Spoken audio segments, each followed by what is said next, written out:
मैं हूं अंजलि और आप देख रहे हैं बीके न्यूज बिहार झारखंड। तो आइए शुरुआत करते हैं आज की प्रमुख खबरों से। शराब तस्करों पर कसी जाएगी नकेल, यह कहना है एसएसपी भागलपुर का।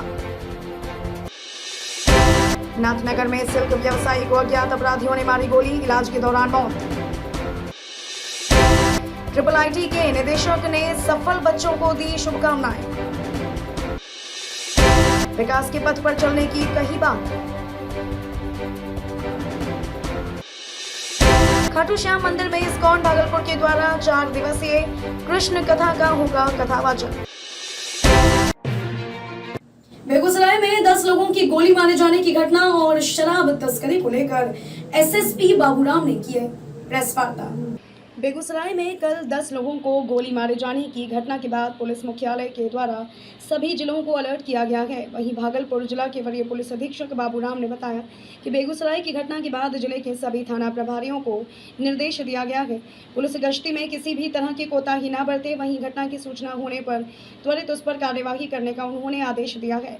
वहीं कार्य में लापरवाही बरतने वाले अधिकारियों पर सख्त कार्यवाही की बात कही है। वहीं अलर्ट को लेकर पूरे जिले में पुख्ता तरीके से गश्ती करने के निर्देश दिए गए हैं। वहीं दूसरी ओर प्रेस वार्ता के दौरान वरीय पुलिस अधीक्षक बाबूराम ने शराब तस्करों पर नकेल कसने के लिए अपने सभी थाने के थानाध्यक्षों को सख्त चेतावनी दी है और बिहार झारखंड बॉर्डर पर विशेष रूप से चुस्त व मुस्तैद रहने की बात कही है। इसमें संख्या 30 के ऊपर है, 30 के ऊपर संख्या है। सर, नशीली पदार्थ जो है जो दूसरे राज्यों से लाया जाता है, हालांकि बरामदगी हुई है, लेकिन उस पर अंकुश लगाने के लिए क्या कुछ किया जाता है? नशीले पदार्थों में सबसे बड़ी जो स्मगलिंग होती है उसमें सबसे बड़ा शेयर शराब का है, देसी और विदेशी दोनों। उसके बाद में यहाँ ब्राउन शुगर की शिकायत रहती है, जब भी बीच बीच में गिरफ्तारियाँ होती हैं और बरामदगी होती है। शराब हमारे यहाँ मुख्यतः झारखंड राज्य से आती है, जिसमें हम लगातार ड्राइव चलाते रहते हैं। और पीछे में भी हम लोगों ने गोड्डा जिला में काफ़ी छापेमारियाँ की थी। वहाँ पर कुछ 1-2 गांव हैं जिनको हमने चिन्हित किया था। वहाँ कम से कम 25-30 लोग अवैध शराब के, नकली शराब निर्माण के काम में लगे हुए थे, जो खाली बोतलें जुटाते थे, ब्रांडेड बोतलें, और उसके लिए नकली रैपर उन्होंने बनवाए हुए थे। स्पिरिट में कलर डालकर उसको बोतल में डाल के एक पर्टिकुलर ब्रांड की शराब बना के यहाँ भेजा जा रहा था। तो उस पूरे नेटवर्क का हम लोगों ने पर्दाफाश किया था। अभी 10 दिन पहले फिर एक स्कॉर्पियो में कुछ लोग गिरफ्तार हुए थे, उनके पास से कुछ शराब बरामद हुई थी। उसकी निशानदेही पे पुनः गोड्डा में छापामारी करके वहाँ एक बड़ा स्टॉक पॉइंट हम लोगों ने पकड़ा था। गोदाम मालिक की गिरफ्तारी भी हुई थी और वहाँ से 1 ट्रक और 3 पिकअप भर के शराब की जो लोकल थाना है, लोकल थाना को हम लोगों ने हैंड ओवर करवाया था। वहाँ FIR भी हुई है। इसके अलावा भी एक ट्रक पकड़ा है शराब का 1 हफ्ते पहले। और नया ट्रेंड हम लोगों ने देखा है कि झारखंड से कुछ महिलाओं को इस काम में लगाया जा रहा है, मजदूरों के रूप में उनसे काम कराया जाता है। ट्रेन में या बस में एक बैग में 2-4 बोतल वो लेकर सफ़र करती हैं। ऐसे भी हमने रूट को चिन्हित किया है, ट्रेन के रूट जहाँ पर वो लोग उतरती हैं, वहाँ पे भी बीच बीच में हम लोग ऐसे ड्राइव चला रहे हैं। इसके अलावा जो होम डिलीवरी करने वाले लोग हैं, खासकर भागलपुर शहर में, ऐसे लोगों को भी चिन्हित करके थानावार सूची बनवाई गई है। तो इस पर लगातार काम किया जाता रहा है और आगे भी कड़ाई से काम किया जाएगा। अभी तक 10 तारीख तक हम लोगों ने इस महीने में शराब में 600 से ज़्यादा गिरफ्तारियाँ की हैं, जिसमें से ज़्यादातर गिरफ्तारियाँ शराब पीने वालों की है। पीने वालों में कुछ लोग हम लोगों ने रिपीट जो ऑफेंडर हैं, जिन्होंने दोबारा या 2 बार से ज़्यादा क्राइम किया है, ऐसे लोगों को भी चिन्हित किया है और उनको अभी वो लोग जेल में हैं। मैक्सिमम लोग, उनको जल्दी हम लोग ट्रायल करा के सज़ा भी करा रहे हैं। हाल के दिनों देखिए, बेगूसराय में जो कल घटना हुई है उसको लेके हम लोगों ने सभी थाना की गश्ती को अलर्ट किया है और कल पुलिस हेडक्वार्टर के द्वारा भी समीक्षा VC में इस बात के लिए विशेष निर्देश दिया गया था कि हम लोगों को जो अपनी गश्ती है उसको और सशक्त करना है, उसको अलर्ट करना है। सभी थाना को हम लोगों ने निर्देश दिया है कि गश्ती गाड़ी को टाइम पर निकालें और पहले से निर्देश है कि गश्ती गाड़ी में एक रजिस्टर रखा जाएगा। वो जो भी गाड़ियों को चेक करेंगे उसको अपनी गश्ती पंजी में नोट करेंगे। इसके अलावा जो भी संवेदनशील स्थल उनके गश्ती के रूट में हैं, वहाँ पर वो विजिट करेंगे। जो स्थानीय लोग हैं, बाज़ार के लोग हैं, उन लोगों से बातचीत करके लगातार उनके संपर्क में रह के उनसे इनपुट लेते रहेंगे। तो ऐसे तमाम तरह के निर्देश गश्ती के संबंध में पहले से दिए गए हैं। इसको हम लोगों ने फिर से सभी थाना को दोबारा निर्देशित किया है ताकि गश्ती के लोग संवेदनशील रहें। ये भी कहा गया है कि अगर कहीं पे कोई आपराधिक घटना घटती है, कहीं पे कोई लूट डकैती या अन्य वारदात होती है, तो सुपरवाइजरी अथॉरिटी ये देखेंगे कि उस टाइम पे उस थाना की गश्ती गाड़ी कहाँ थी, वो अपनी ड्यूटी लगातार समुचित तरीके से कर रहे थे या नहीं कर रहे थे। और अगर गश्ती में कहीं लापरवाही पाई जाएगी तो संबंधित पदाधिकारी या कर्मी के विरुद्ध कड़ी अनुशासनिक कार्रवाई की जाएगी। पिछले 1 महीने में हम लोगों ने गश्ती में जहाँ जहाँ त्रुटि पाई थी वहाँ पे संबंधित पदाधिकारी और कर्मी को स्पष्टीकरण पूछा है।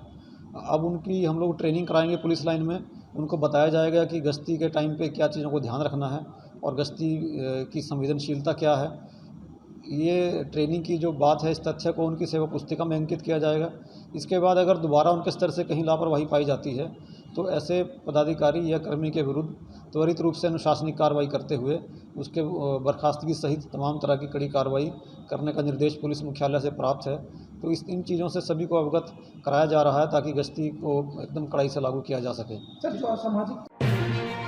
बेगूसराय गोलीकांड का मामला अभी शांत भी नहीं हुआ कि नाथनगर थाना क्षेत्र के केवी लाल रोड स्थित सिल्क व्यवसायी मोहम्मद अफजाल की अपराधियों ने गोली मारकर हत्या कर दी। इस दौरान अपराधियों के द्वारा कई राउंड फायरिंग की गई। मृतक के परिजनों ने बताया कि मृतक मोहम्मद अफजाल अपने दुकान के अंदर बैठा हुआ था और कुछ काम के लिए जब वह बाहर निकले तब घात लगाए अपराधियों के द्वारा उस पर ताबड़तोड़ फायरिंग कर दी।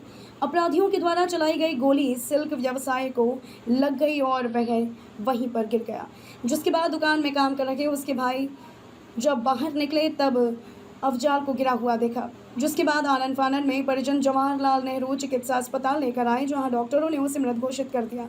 वहीं घटना के बाद पुलिस जांच में जुट गई है। वहीं व्यवसायी की हत्या के बाद पूरे इलाके में भय का माहौल व्याप्त है, जबकि आज ही वरीय पुलिस अधीक्षक के द्वारा बेगूसराय कांड को लेकर सभी थाना प्रभारियों को सुरक्षा व्यवस्था को लेकर कई दिशा निर्देश दिए गए थे। उसके बावजूद भी देर शाम अपराधियों के द्वारा घटना को अंजाम दे दिया गया और पुलिस की तैयारी को अपराधियों के द्वारा एक बार फिर से चुनौती दी गई। वहीं घटना की जानकारी मिलते ही वरीय पुलिस अधीक्षक बाबूराम घटनास्थल पर पहुंचे और वहां पहुंचकर छानबीन में जुट गए। वहीं उन्होंने बताया कि गोली के खोखा काफ़ी संख्या में घटनास्थल से बरामद हुआ है। वहीं उन्होंने बताया कि मृतक को अपराधियों ने 4 गोली मारी है और अपराधी हत्या की नियत से आए थे। वहीं अपराधियों की पहचान करने में पुलिस जुट गई है। अभी एक व्यवसायी की यहाँ गोली मारकर हत्या कर दी गई है नाथनगर में। इस पे यहाँ जो खाली खोखा है काफ़ी संख्या में मिला है और लगता है 4 गोली लगी है। तो हॉस्पिटल में ले जाते के क्रम में उनकी डेथ हो गई है। तो ऐसा लग रहा है कि जो भी लोग थे वो हत्या करने के इरादे से ही आए थे। तो अभी जांच की जा रही है और जल्दी ही इसका उद्भेदन करके अपराधी की गिरफ्तारी सुनिश्चित की जाएगी। दुकान इन लोगों का ऑन रोड ही है, घर भी है, दुकान भी है। ये लोग आपस में अंदर कारोबार वगैरह के सिलसिले में बैठे थे। ये बाहर निकला है, इसी से बीच में आवाज़ आई है, पटाखे जैसे की आवाज़ की, यानी ऐसा लगता है कि 6-7 गोली चलिए, तभी पटपट पटपट आवाज़ आई है। और जब ये लोग 1 मिनट के बाद इसके और दूसरे कज़िन भाई वगैरह बाहर जब निकले हैं तो ये ऑन रोड पड़ा हुआ था, वो मारने वाले इसको मार के निकल गए थे। कितने गोली लगे? देखिए उसको तो आवाज़ से तो ऐसा लगता है कि 6-7 से ऊपर ही है। एक आदमी में तो आदमी फिर भी सर्वाइव कर सकता है, वो ऐसा लगता है कि काफ़ी ज़्यादा गोली लगी है। दुश्मनी?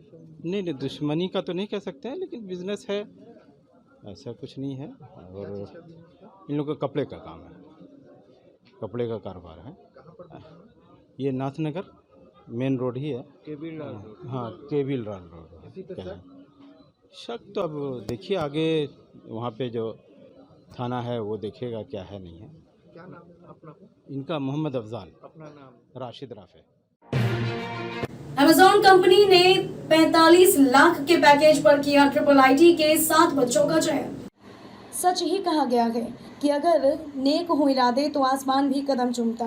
ऐसा ही कुछ कर दिखाया IIIT भागलपुर के छात्रों ने। भागलपुर जैसे छोटे शहर में उच्च शिक्षा देने वाली भारतीय सूचना प्रौद्योगिकी संस्थान भागलपुर लगातार उपलब्धियां हासिल कर रहा है। पूर्व में जहां पहले ही बैच के 100% छात्रों का प्लेसमेंट बेहतर कंपनियों में हुआ था, वहीं अब तीसरे बैच 2019 से 2023 के 7 छात्रों का चयन अमेजॉन कंपनी में हुआ है। अमेजॉन कंपनी से IIIT के छात्रों को 45 लाख रुपए सालाना पैकेज मिला है। साथ ही इंटर्नशिप के दौरान 80,000 रुपये भी मिलेंगे।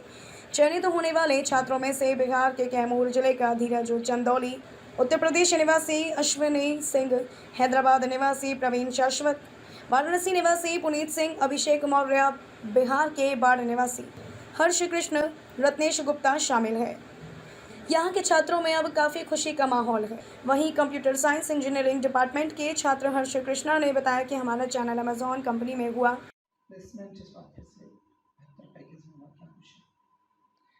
ट्रिपल आई टी भागलपुर में प्लेसमेंट प्रोसेस चल रहा है। ये 3rd बैच है जिसका प्लेसमेंट शुरू है। करीब 45-50% बच्चों का प्लेसमेंट हो चुका है। उसी के तहत 2019-23 बैच के जो 3rd बैच के जो बच्चे हैं, अमेजन कंपनी करीब 45 लाख का पैकेज ऑफ़र की है और इनको साथ में 80,000 का इंटर्नशिप भी आफ्टर 6 मंथ के बाद इनको दिया गया है। तो इस तरह करीब अराउंड 45-50% बच्चों का प्लेसमेंट हो चुका है। बहुत सी कंपनी अभी आने बाकी है। ये प्लेसमेंट प्रोसेस करीब दिसंबर-जनवरी तक चलती है। इस जो 7 जो बच्चों का सिलेक्शन हुआ है उसमें 3 CSE कंप्यूटर साइंस इंजीनियरिंग और 4 इलेक्ट्रॉनिक्स एंड कम्युनिकेशन इंजीनियरिंग के बच्चे हैं। कैसे आपसे संपर्क? ये जो कंपनी अमेजन, ये हमारे जो फर्स्ट बैच 2017 और 21 का जो बैच है उसमें भी आ चुकी है। उस समय इन्होंने 30 लाख का पैकेज दिया था और 1 ही बच्चों का सिलेक्शन किया था, लेकिन इस बार इन्होंने 7 बच्चों का सिलेक्शन किया और 45 लाख का पैकेज दिया। यस, तो मैंने अब तक का सबसे लार्जेस्ट पैकेज है। कौन से बैच के स्टूडेंट हैं? कितना पैकेज मिला? क्या कुछ? मेरा नाम हर्ष कृष्णा है। मैं CS डिपार्टमेंट का हूँ। मुझे अमेज़ॉन में अभी इंटर्नशिप में 80,000 पर मंथ और फुल टाइम का 45 लाख का पैकेज लगा है। आगे क्या कुछ तैयारी?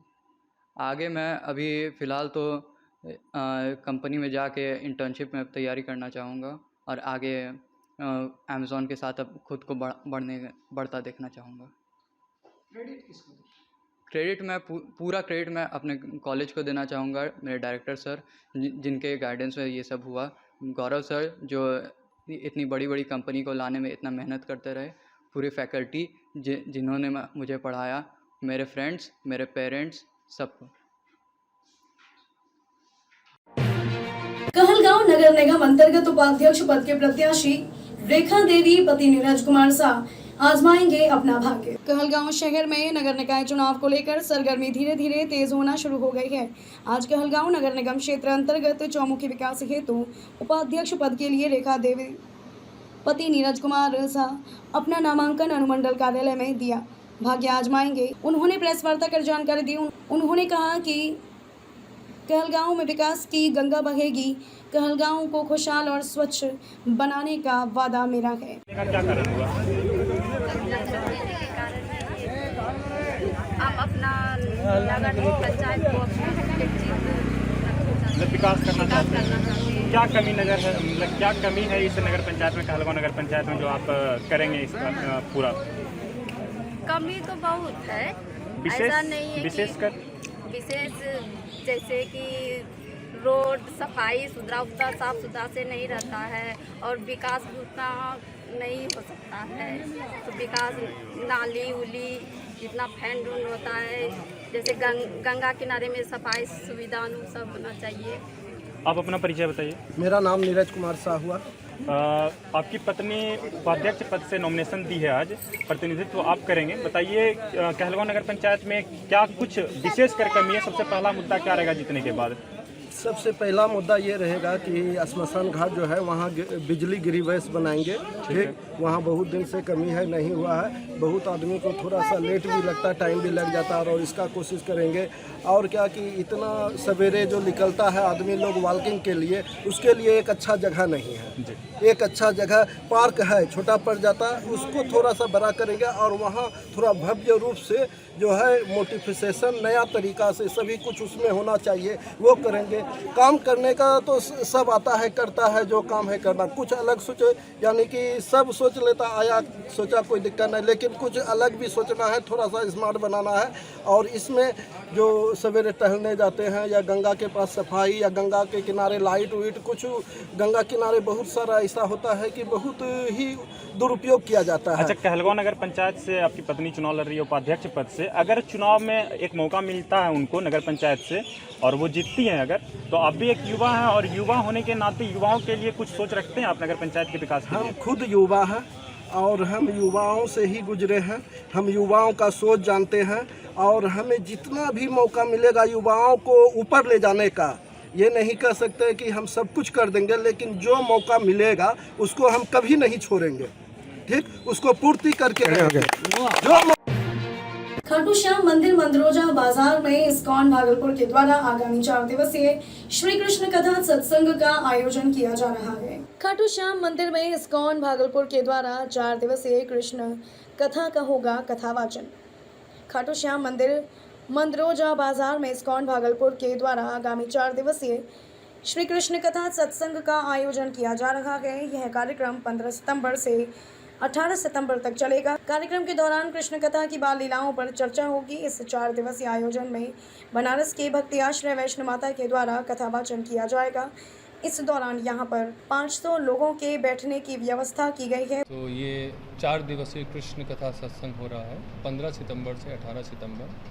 समय 3:30 शाम को 7 बजे तक होगा। और परम पूजनीय भक्ति आश्रय वैष्णो स्वामी महाराज वृंदावन से आ रहे हैं और वो सन्यासी हैं, बाल ब्रह्मचारी हैं। उनका जन्म जगन्नाथपुरी के पास का है और पूरे विश्व में कृष्ण कथा के लिए वो भ्रमण करते हैं। अभी वो कलकत्ता से आ रहे हैं, उसके बाद में वो दिन पटना होते हुए वृंदावन जाएंगे। अमेरिका, ऑस्ट्रेलिया, रशिया, हर जगह वो भ्रमण किए हैं कथा, कृष्ण कथा के लिए। और बड़ा ही दुर्लभ उनका संग, वो बड़े व्यस्त रहते हैं, लेकिन हमारा रिक्वेस्ट के कारण वो आए हैं 4 दिनों के लिए। तो पहले 2 साल पहले आए थे जब 2019 में, उसके बाद कोरोना के बाद नहीं आ पाए। हमने रिक्वेस्ट किया हर साल यहाँ पर वो आएँ। और कृष्ण कथा का मौका वो भी पितृपक्ष के समय में, पितृपक्ष में कृष्ण कथा सुनना बहुत ही लाभकारी होता है। इससे पितृ भी प्रसन्न होते हैं और इसका जो पुण्य है उनको इतना लाभ देता है कि जो पिंडदान का लाभ होता है उससे ज़्यादा लाभ अगर कोई कृष्ण कथा सुनता है, भागवत कथा सुनता है, उसका लाभ पितरों को मिलता है और पितृपक्ष में, और इसलिए उसका श्रवण का बहुत लाभ है। पुण्य लाभ खुद को भी है और पितरों को भी है। और इसकी तैयारी के लिए जैसे आप देख रहे हैं खाटू श्याम मंदिर समिति भी सहयोग कर रही है और पूरा हमें ये हॉल दिया गया है। और उसके अलावा हमारी तरफ से मैं हूँ ईश्वर नाम दास, रुचि रंग दास जी हैं और रक्षक गिरधारी दास जी हैं, सुरेश झा जी हैं। और कितने भक्त इसमें आने की संभावना है? 500 लोग कम से कम यहाँ पर आएंगे और हर 4 दिन। तो क्या कम से कम नहीं, पास की कोई आ सकता, कोई इसका फीस नहीं है, हर किसी के लिए वेलकम है। और बल्कि बांका, कहलगांव, पूर्णिया, कटिहार, पटना, इवन सीतामढ़ी से भी भक्त लोग जो हमारे जुड़े हुए हैं वो आ रहे हैं कथा सुनने के लिए। मेरा नाम ईश्वर नाम दास है, मैं मंदिर का इस्कॉन भागलपुर का उपाध्यक्ष हूँ और मंदिर निर्माण का कार्य भी देख रहा हूँ। भागलपुर में मंदिर निर्माण कार्य भी चल रहा है और उसमें भी लोग। खबरों में अब तक के लिए बस इतना ही। मिलते हैं फिर ऐसी ही बड़ी खबरों के साथ। तब तक के लिए नमस्कार और देखते रहिए BK न्यूज़ बिहार झारखंड।